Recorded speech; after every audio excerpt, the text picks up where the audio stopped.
মামা, হ্যাঁ, পুরুষ মানুষ মনের দুঃখ কষ্ট এই কথাগুলো কার সঙ্গে বলতে পারে, শেয়ার করতে পারে? আচ্ছা, আসলে পুরুষ মানুষের মনে দুঃখ বা দুর্দশা সে সঠিকভাবে কাউকে কখনো প্রকাশ করতে পারে না। ধরুন সে তার মায়ের কাছে গেছে যে মা আমার কষ্ট হচ্ছে, বা আমি একটা বিজনেস নিয়ে বা একটা পলিসি নিয়ে প্রবলেম ফেস করতেছি। তখন মায়ের কাছে যাওয়ার পরে পরে কি করে, মায়েরা কি করে, যে সারা দিন সে তোর বউ নিয়ে ব্যস্ত থাকে, এটা থাকে, আমার সব সময় নাই, তোর বউ এটা করছে সেটা করছে, তোর বউ এটা ভেঙে ফেলছে এটা ভেঙেছে, সারাক্ষণ সে বউ নিয়ে ব্যস্ত, বউর সমস্যা নিয়ে পড়ে থাকে। আপনার যে দুঃখ বা দুর্দশাটা আপনি মায়ের কাছে শেয়ার করবেন, এটুকু সময় মা আপনাকে দিবে না।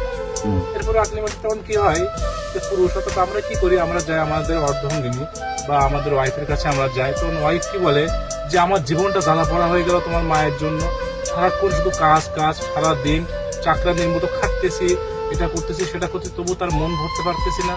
কিন্তু আপনি তো গেছেন তার কাছে একটা সমাধান নিতে, সে আপনাকে সমাধান নিয়ে উল্টো সে আপনাকে কমপ্লেন জানাচ্ছে। আসলে পুরুষ মানুষ তার মনে যে দুঃখ, যে দুর্দশা, আসলে সে কখনো কাউকে বলতে পারে না। এটা হচ্ছে পুরুষ মানুষের সবচেয়ে বড় ব্যর্থতা, এটাই যে সে নিজের দুঃখ দুর্দশা কখনো বলতে পারে না। এরপরে মনে করেন যে সে কি করলো, তো তার সন্তান আছে, সন্তানের কাছে গেল, তো সন্তানের কাছে যাওয়ার পরে তো আরো বড় সমস্যা, সে বাবা আমার এটা লাগবে এটা লাগবে সেটা লাগবে মুখ লাগবে। আসলে ওই পুরুষ মানুষটা কখনো তার মনের দুঃখ সে কখনো কাউকে শেয়ার করতে পারে না। এইভাবে পুরুষ মানুষগুলো ধুকে ধুকে নিঃশেষে মারা যায়।